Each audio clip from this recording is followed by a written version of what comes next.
like, where's the beach? You know, does it look like this? Where is it? Or does it look like this? You know, different things to different people. Or does it maybe look like this? So,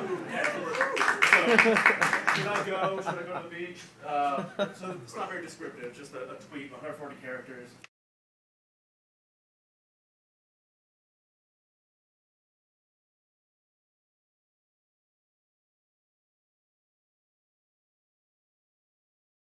Don't really know what's going on there. Or how about should I go to Dolores Park? So let's see where's some reviews on Yelp. Druggies, hippies, hipsters, grannies. So that was on April 9th, somebody left that review. Somebody on March 19th. Could there be a more delightful place? That sounds nice. And then also someone else was selling marijuana-based homemade cupcakes on December 15th. So 3 different reviews, different people, different times. All accurate. Yeah, all would be very true. So positive or negative. Exactly. So should I go to Dolores Park now? That doesn't really help me with my decision, unless it looks like this. If I have kids, you know, maybe they want to play football. I don't know if it looks like that right now, or if it looks like this right now. Different audience.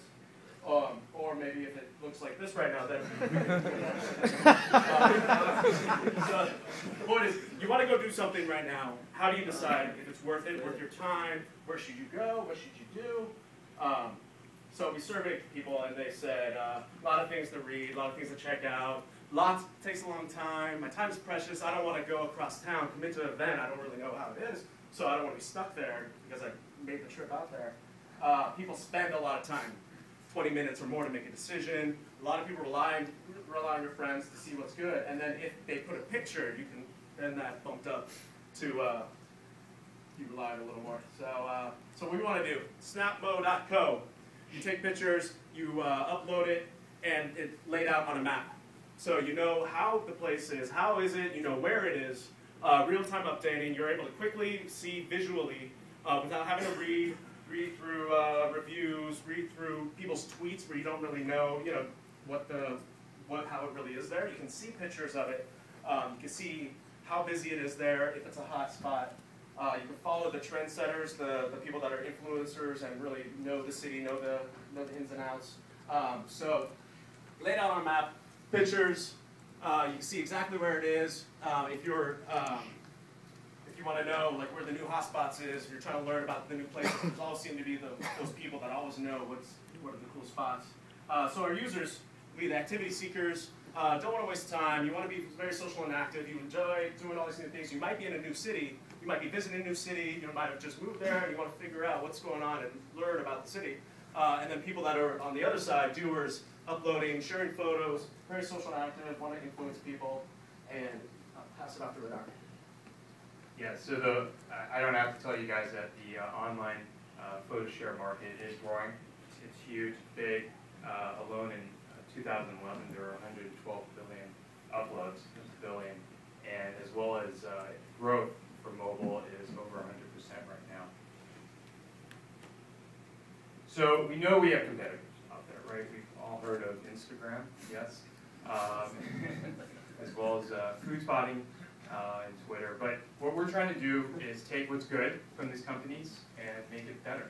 So we're taking as a visual aspect from a company like food spotting and taking the timeliness of some company like Twitter, and we're filling that sweet spot. So monetization. So really what we're trying to do now is gain share, right? That's going to be the most important thing for us initially, because when we gain share, we're really going to understand the customer, and companies would like to understand the customer as well. So we're going to be able to give this information to them so that they understand the customer and also understand where they should advertise in the best place. And it's also going to be targeted advertising as well. Later, after that, we'll consider sponsorship opportunities, such as, hey, I would like to take all my photos and create a scrapbook of this. Right? So we are SnapMo, and we are changing the way you share your activities on your phone. Thank you.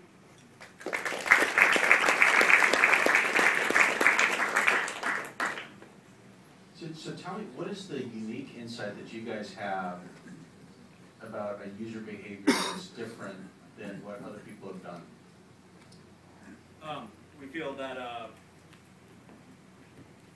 the bikini. Yeah, that's it. We feel that with the other guys that are out there, they're not fulfilling all the, with Yelp. You have to read through all these reviews, and that's how it was on that day from that person's perspective. With the picture, anybody that looks at a picture, you think it draws different emotions out of you, it draws different thoughts, different connections from you. So really, the picture is the proof. That's the evidence. So you want to know if something's good. If you want to go attend this activity, this event, and the picture, you decide if that's for you or not. People can tell you in words, but then it depends on who's telling you. What do they like to do, and that'll influence in different ways. But the picture, that's the evidence. That's the proof right there, and you make the decision for yourself. And then with the pictures, it's just quick. You don't have to read through things. You can see it all mapped out. This is how it is here, there, and it's just laid out on the map.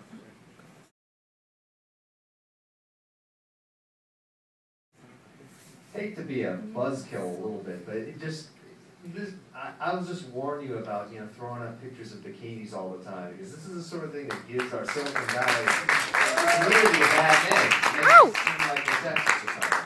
So just a minor warning. My big question is, are you only showing pictures from Snapbo app users, or are you able to tap into existing APIs and pull in current photos? Because it's really tough to get critical mass.